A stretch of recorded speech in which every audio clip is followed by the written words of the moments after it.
말씀은 구약 성경이 됩니다. 구약 성경 호세아서가 됩니다. 구약 성경 1261페이지, 1261페이지 호세아서 제5장 말씀이 됩니다. 호세아서 제5장 10절 말씀부터 마지막 15절 말씀까지 읽도록 하겠습니다. 구약성경 1261페이지 호세아서 5장 10절 말씀이 됩니다. 유다 방백들은 지게표를 옮기는 자 같으니 내가 나의 진노를 저에게 불같이 부으리라. 에브라임은 사람의 명령 좇기를 좋아하므로 학대를 받고 재판의 압제를 당하는도다. 그러므로 내가 에브라임에게는 종 같으며 유다 족속에게는 뼈가 썩는 것 같도다. 에브라임이 자기의 병을 깨달으며 유다가 자기의 상처를 깨달았고 에브라임은 아수르로 가서 아랫방에게 사람을 보내었으나 저가 능히 너희를 고치지 못하겠고 너희 상처를 낫게 하지 못하리라. 내가 에브라임에게는 사자 같고 유다 족속에게는 젊은 사자 같으니 나 곧 내가 움켜질지라. 내가 탈취하여 갈지라도 건져낼 자가 없으리라. 내가 내 곳으로 돌아가서 저희가 그 죄를 뉘우치고 내 얼굴을 구하기까지 기다리리라. 저희가 고통을 받을 때야 나를 간절히 구하여 이르기를. 이 6절의 말씀을 제가 읽었습니다. 한국에 있는 여러 교단이 합하여서 개정판 공동번역이 있는데 제가 거기서 호세아서 5장 10절에서 15절 말씀을 다시 한번 풀어서 읽어보겠습니다. 10절 유다의 장군들이 하나님이 정해놓으신 각 집의 재산 경계선을 범하니 내가 물벼락을 내리듯이 그 위에 분노를 퍼부으리라. 이스라엘 에브라임은 우상을 따라가다가 원수에게 짓밟히겠고 심판을 받아 산산조각이 나리라. 12절 내가 이스라엘 에브라임을 조물 먹는 나무같이 만들어 버리고 남쪽 유다 나라는 속이 썩어가는 뼈같이 만들리라. 13절 북쪽 이스라엘 에브라임은 죽을 병이 든 줄 알아 아시리아 왕을 찾아가고 남쪽 유다는 제 몸에 입은 상처를 보고 해방들에게 특사들을 보내나 그들은 너희 병을 고치지 못하고 너희 상처를 아물게 하지 못하리라. 나는 젊은 사자처럼 북쪽 이스라엘 에브라임에게 달려들고 힘이 한창 뻗친 사자처럼 남쪽 유다 나라에 달려들어 그들을 물어다가 갈기갈기 찢으리니 아무도 내 입에서 그들을 빼내지 못하리라. 그리고는 내가 하늘로 돌아가 이 백성들이 자기의 죄를 고백하며 나를 찾기까지 거기서 기다리리라. 이 백성들은 괴로움을 참지 못할 마침내 나를 애타게 찾게 되리라. 아멘. 이 개정번역을 읽어보니까 조금 전에 저희들이 구번역을 읽었던 것이 조금 더 이해가 되리라고 생각합니다. 호세아서 말씀 속에 하나님께서 오늘 우리에게 주시는 뜻을 찾아보는 시간이 되기를 바랍니다. 호세아라는 이 이름 자체가 이사야, 여호수아와 마찬가지로 나중에 오시는 사람인 하나님의 이름 예수와 같은 뜻입니다. 하나님이 자기 백성의 죄를 건져주신다. 이분이 하나님 앞에 선지자로 불려서 일을 시작해서 자기의 인생 전체를 선지자 생활을 했는데 성경에서 보니 1장 1절을 통해서 볼 때 최소한 이분들이 이분이 그 선지자 생활을 한 시간이 70년 이상입니다. 그렇다면은 적어도 이분의 나이가 90살 이상이 되어서 선지자 생활을 마치고 자기 눈앞에서 자기가 하나님 앞에 받은 말이 그대로 이루어져서 자기 나라가 다른 나라의 포로로 끌려가는 것을 보고 나서 결국에는 인생을 마치게 되는 그 모습을 이분이 가지고 있습니다. 마치 앞으로 오실 예수님처럼 자기 백성을 위하여 하나님의 뜻을 전해주고 그리고 그 비참함을 보다가 돌아가시는 모습인데 이 호세아 선지 5장 오늘 읽은 10절에서 15절의 말씀은 이분이 시작할 때 나라가 아주 잘 되었을 때입니다. 여로보암 2세가 나라를 아주 크게 만들어서 북쪽 이스라엘의 12가문 중에 10가문이 살고 있는 거기서 예언을 시작할 때 모든 것이 잘 되어서 여러 근방의 나라들이 이스라엘 나라를 두려워하고 부러워하고 꼼짝 못하던 시기였습니다. 저희들이 오늘 이 구약 말씀을 읽을 때 한 가지 생각할 것은 구약시대 이스라엘이나 남쪽 유다 나라는 하나님 앞에서 하나의 민족이고 하나의 교회란 사실입니다. 이게 교회입니다. 저희들처럼 이처럼 지역 교회가 있고 미국이란 나라가 있고 한국이란 나라가 있는 게 아니고 그 당시에는 하나님 눈앞에 이스라엘이라는 그 민족 전체가 두 개의 북과 남으로 나누어 있지만 하나의 나라이고 나라 전체가 하나의 교회입니다. 그리고 그 교회에 지도자들이 왕이 있고 선지자가 있고 제사장이 있고 귀족들이 있었습니다. 오늘날로 치면 마치 교회에 하나님의 은사를 받은 직분자들이 그 교회 하나님 앞에서 대신하여 이끌어 나가는 지도자의 자리에 있는 것과 같습니다. 이분이 하나님 앞에 자기 민족이 세상적으로 볼 때 잘 되어가고 자기가 섬기는 왕이 여로보암 2세가 하나님 앞에서 은혜를 받아서 나라가 커지고 이웃 나라들에게 큰 소리를 친다고 사람들이 생각했는데 이분 자신은 하나님 앞에 직접 말을 듣기를 그렇지 않다고 들었습니다. 마치 오늘날로 치면 한국의 전 세계 제일 큰 10대 교회 중에 7개가 있다고 하는데 그 교회들이 모이는 교회당을 가볼 때 사람들이 입이 벌어져서 다물지를 못합니다. 예를 들어 여의도에 있는 순복음교회가 등록한 교인이 70만이요. 주일날 모이는 사람이 지성전에까지 합해서 약 38만이라고 하는데 전 세계에서 수많은 기독교인들이 그걸 구경하러 한국을 방문을 하면서 입을 벌리고 다물지를 못합니다.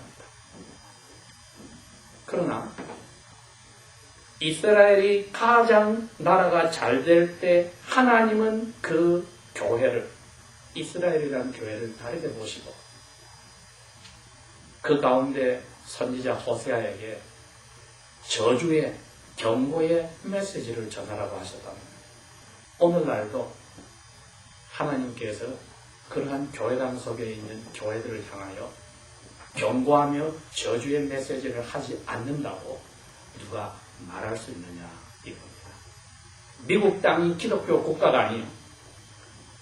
지난 수요일날 소식이 들려오는데 샌디에고 쪽에 있는 샌디에고 카운티에 목사님 부부가 주중에 자기 집에서 성도 몇 가지가 모여서 성경 공부를 하는데 카운티 정부에서 정보장이 날라왔습니다.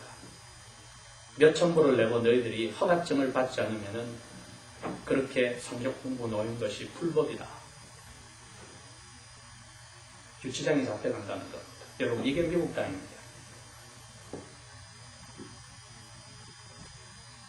그러니 이 땅에서도 하나님의 교회가 하나님 앞에서 올바로 산다고 할 때에 겉으로 보이는 TV에서 나오는 큰 것들이 하나님 앞에 인정받고 축복받았다고 생각할 수 없고 아르헨티나에 있는 세계 10대 교회 중에 하나는 성도들이 10만 명이 모인다는 그 교회가 하나님 앞에서 복을 받았다고 말할 수는 없고 2780년 전에 호세아 선지자가 하나님 앞에 불림을 받아서 그 교회라는 나라 전체가 주변의 모든 나라들에게 두려움을 받고 부러움을 받고 잘되고 있을 때 하나님께서 선지자에게는 이 나라는 가장 비참하고 더럽고 불결하고 나에게 반역하는 민족이니 회개치 않으면 영원히 포로로 잡혀가서 멸망한다고 말씀하셨다면 오늘 저희들이 2780년이 지난 오늘날에도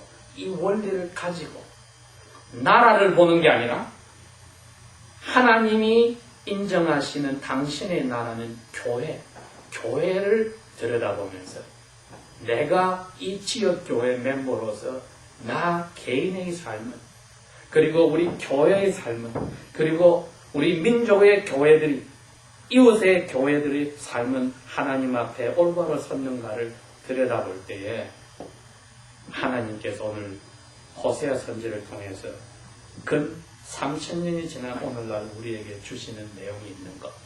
그래서 제목이 그렇습니다.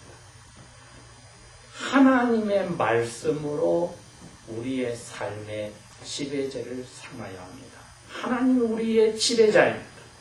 그런데 하나님은 하늘에서 음성을 들려주시는 게 아니라 선지자를 통해서 하셨지 신약시대는 당신의 말씀으로 쓰여진 성경 말씀으로 우리에게 하실 때 하나님 말씀이 내가 하는 모든 결정의 주인이 되어서 그분의 말씀에 따라 이렇게 하든 저렇게 하는 것이지 나의 경험이나 혹은 다른 그 무엇이나 다른 사람의 의견에 따라서 내 일을 결정할 수 없다는 것입니다.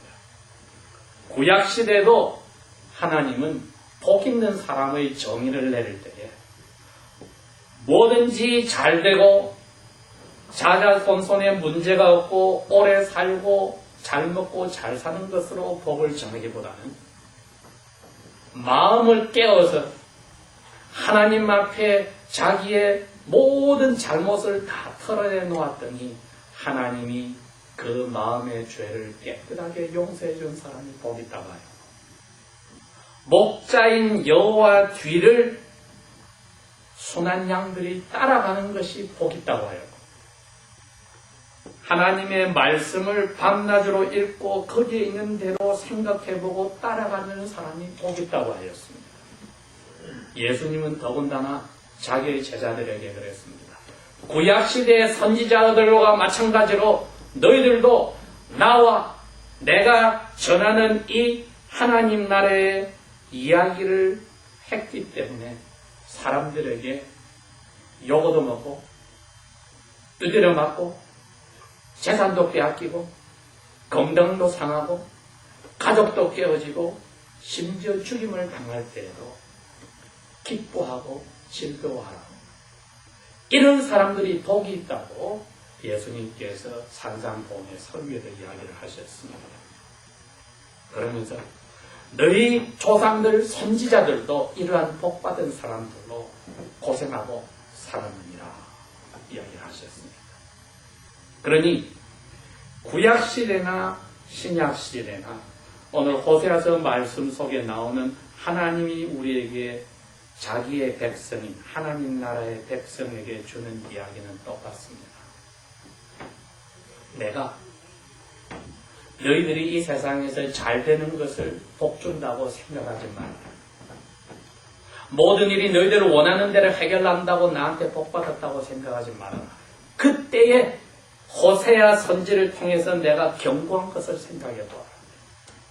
너희들이 내가 이스라엘 백성 한 사람 한 사람이 가난한 사람이 생기지 않도록 각 가문마다 준 땅을 왕이나 귀족이나 제사장들이 자기 땅을 넓히려고 마음대로 바꿔서 가져가는 그 죄를 짓는데 사회의 정의가 무너졌는데 오늘날 치면 예배당 안에서 교인들 사이에 빈부차가 나가고 학력이 문제가 되고 학연으로 지연으로 해서 짜게져서 교회 안에서도 불화가 있고 평화가 사라졌다면은 그것은 이스라엘 나라가 하나님 앞에 잘 되는 것 같아도 경고와 저주의 메시지를 받았듯이 그 교회도 하나님 앞에 올바로 설 수 없는 위험한 자리에 있다고 이야기를 하시는 겁니다.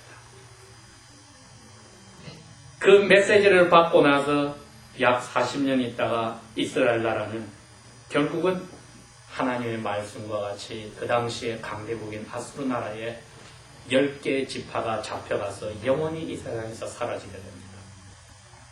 그리고 140년이 지나서는 남쪽 유다 나라도 마찬가지로 그 후에 강대국인 바벨론에 잡혀가서 북쪽 그 10개 지파와 합하여 그야말로 전 세계에서 가장 비참한 교회로 떨어져 버리는 불상사가 나오게 됩니다.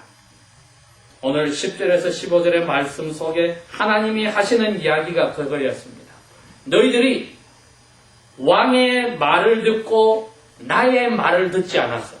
즉 왕이 어떻게 했냐면 남쪽 예루살렘에 사람들이 가서 예배하는 것이 두려워서 북쪽에 하나님을 섬기라고 따로 제단을 만들어 놓고 거기 와서 예배하도록 자기 백성을 묶어놨을 때 백성들이 따라갔습니다. 하나님은 예루살렘 거기에 내가 너희들이 예배를 받고 내 이름을 두겠다고 했는데 왕이 그것을 막아버렸을 때 백성들이 따라갔을 때 하나님은 그 왕의 말을 듣고 내가 가라고 한 곳에서 예배하진 너희들 일반 백성들도 저주를 받는다고 이야기를 했습니다. 그 다음에 내가 너희들에게 화가 나서 벌을 내릴 때 2가지 방법을 썼는데 하나는 좀처럼 슬그머니 옷에 붙어서 하나씩 갉아먹어서 너희들이 알게 모르게 못 쓰는 옷처럼 바뀌어 나가는 거지. 뼛속에 병균이 들어가서 서서히 뼈 안을 갉아먹을 때 너희들이 알게 모르게 죽어가는 거야. 이처럼 내가 사람으로 너희들을 천천히 벌을 내릴 때에 돌아오지 못하는 것도 너희들에게는 큰 저주거리다. 여러분, 이 첫 번째 하나님의 방법을 맛을 보았을 때 저희들이 정신 차린 사람은 큰 복을 받은 사람들입니다. 우리가 분명히 말씀대로 살지 않는데 하나님이 당장 우리를 채찍을 내리시지 않고 여기 말씀한 것처럼 조물 먹듯이 뼛속에 병균이 들어와서 서서히 우리를 힘들게 할 때 저희들이 하나님 앞에 불순종으로 하나님이 채찍 내리시는 줄 모르고 버젓이 계속하여 우리의 길로 죄의 길로 간다면 왜? 겉으로는 나라가 잘 되듯이 우리의 삶이 잘 되고 신앙에 문제가 없다고 생각할 때 그때 하나님이 2번째 채찍을 내려치실 때는 이랬습니다.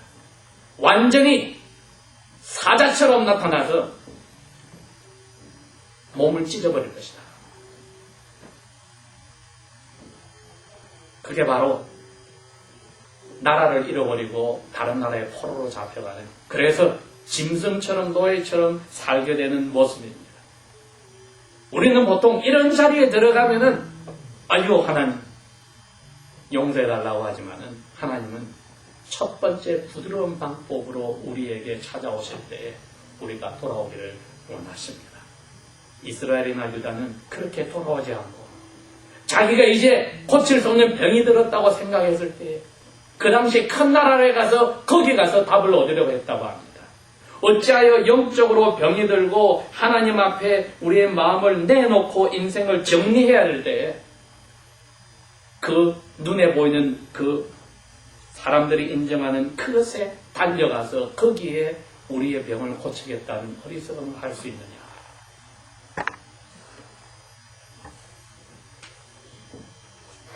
그때나 지금이나 하나님의 교회들이 개개인의 성도가 이 세상 사람들이 번쩍번쩍하고 믿고 안심하는 그 무엇에 마음을 두고 하나님을 첫째로 두지 않을 때는 똑같은 죄를 짓게 됩니다. 오늘 하나님은 우리에게 물으십니다. 내가 이스라엘과 남쪽 나라를 사자가 와서 뜯어먹듯이 뜯어먹고 그 당시에 강대국의 포로로 보내버리고 나는 하늘로 가서 마치 그 애들하고 상관이 없는 것처럼 숨어버렸을 때 너희들은 어떻게 할 거냐? 우리가 믿고 있던 모든 것이 무너지고 건강까지 상해버리고 인간관계가 다 무너지고 이 세상에서 누구도 내가 믿을 자리 없을 때 그 누구처럼 자살할 거냐? 하나님이 얼굴을 가릴 때는 마지막 순간에 이거 외에는 하나님의 자녀들이 돌아오지 않을 것 같으니까 얼굴을 가리고 있을 때에 어떻게 할 거냐 했을 때 하나님이 은혜로 이렇게 이야기했습니다. 내가 하늘에서 내 얼굴을 숨기고 너희들이 포로생활에서 그렇게 부르짖고 기도할 때도 내가 귀를 막고 조용히 있지만은 내 은혜로 너희들의 마음속에 참으로 죄를 고백하며 나를 찾을 때가 오면은 그때까지 내가 기다렸다가 너희들을 내가 다시 받으리라. 이 일이 사실 이루어졌습니다. 이 원리는 오늘날에도 마찬가지입니다. 하나님이 우리에게 서서히 가벼운 채찍을 드실 때에 우리가 죄에 계속 빠져들 거냐? 아니면 그때 하나님 앞에 돌아와서 내가 하나님 말씀대로 살겠다고 회개할 거냐? 아니면 모든 것을 다 빼앗아가고 하나님이 우리를 찢어버리듯이 우리가 모든 것을 잃어버리고 나서야 하나님 앞에 회개하고 돌아올 것이냐고 했을 때 하나님이 우리 보고 너희들은 죄인이기 때문에 내 아들이 죽어서 너희들 대신 죄를 뒤집었습니다. 믿지 않는 사람처럼 생활을 똑같이 하고 목적을 똑같이 가지고 즐거움을 거기서 찾으면서 어리는 체 하지 말고 나는 조미 먹듯이 나의 삶 속에 날마다 이러한 죄의 위험이 있으며 하나님 앞에 이리저리 맞을 때에 내가 하나님 외에는 첫째로 다른 것을 두지 않겠다고 결심하겠나이다. 지금까지의 나의 삶 속에 하나님 말씀이 첫째가 되지 않고 자꾸 밀려나고 종교의 장식품으로 되었던 죄를 용서해달라고 말씀 따로 생활 따로는 이제 하지 않겠다고 하나님 앞에 돌아와서 마음을 찢고 돌리면은 내가 이제 그것을 기다렸다가 너희들을 아비가 자녀를 품듯이 품어주리라고 하신 그 자리로 들어가야 합니다. 기도하겠습니다.